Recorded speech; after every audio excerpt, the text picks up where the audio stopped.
From the Evening Standard in London, I'm David Marsland, and this is The Leader. We cannot simply revert instantly from Monday the 19th of July to life as it was before COVID. We will stick to our plan to lift legal restrictions and to lift social distancing. But we expect and recommend that people wear a face covering in crowded and enclosed spaces where you come into contact with those you don't normally meet, such as on public transport. So one thing is clear, July 19th will be England's Freedom Day, but what still isn't clear, weeks after we were first told this day was coming, is exactly what that means. Should we wear masks on public transport? Are vaccine passports a thing anymore? What do scientists make of all this? Well, the Evening Standard's Nicholas Cecil has been covering the story, and he's with me now. Nicholas, we've known about Freedom Day for a while, but what that actually means seems to be changing a lot. Yes, the mood music around Freedom Day has changed quite significantly since everyone started trumpeting that it was on its way. So now Boris Johnson is urging caution, which is striking a very different tone. The number of cases is going up dramatically. It was around 34,000 yesterday, and there are predictions that it could hit around 100,000 a day in August.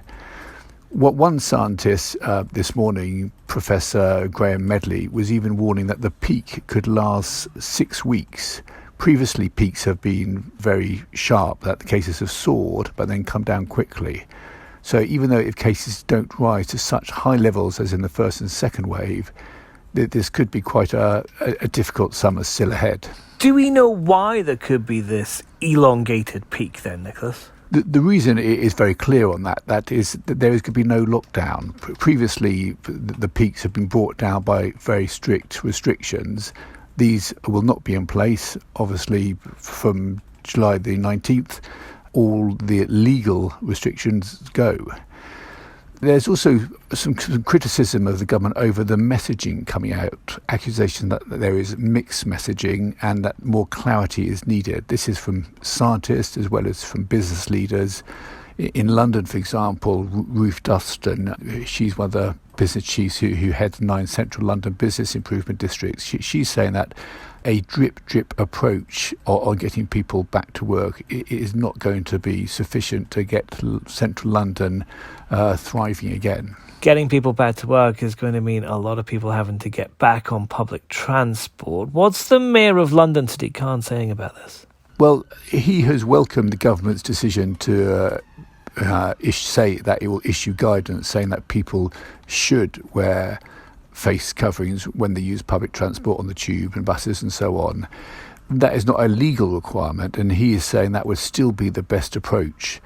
Interestingly, Mr. Medley, who's an expert from the London School of Hygiene and Tropical Medicine, he was saying that with mask wearing, to make it work properly, everyone has got to wear them. And he was suggesting that if, for example, 70% of people wear them and 30% don't, then that they really lose their effectiveness.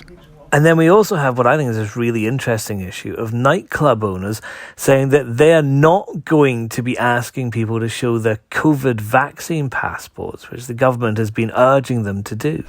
Yes, no, this has been quite a stark response from the nightclub owners. A number of them have come out and simply said, well, we're not going to do it, which some people would see as quite irresponsible. They are, a number of leading experts are saying that the government is already going too far. Dr. David Nabarro from the World Health Organization was suggesting that a massive relaxation of the restrictions as planned for July the 19th is probably not wise. And if you've got the nightclub owners going to ignore even the advice that the government is issuing, then it doesn't bode well.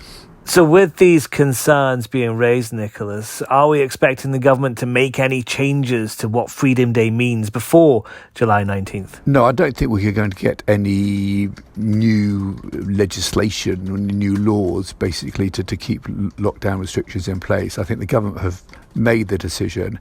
Boris Johnson is making the argument that there's no perfect time to do this, and actually, if you relax restrictions now, that there'll be this third wave in the country, but this will happen during the summer when schools are off, so there's less chance of the virus spreading in schools, and also it means that it's less likely to happen in the autumn when there'll be colder weather, more people will be inside, and that helps to spread the virus.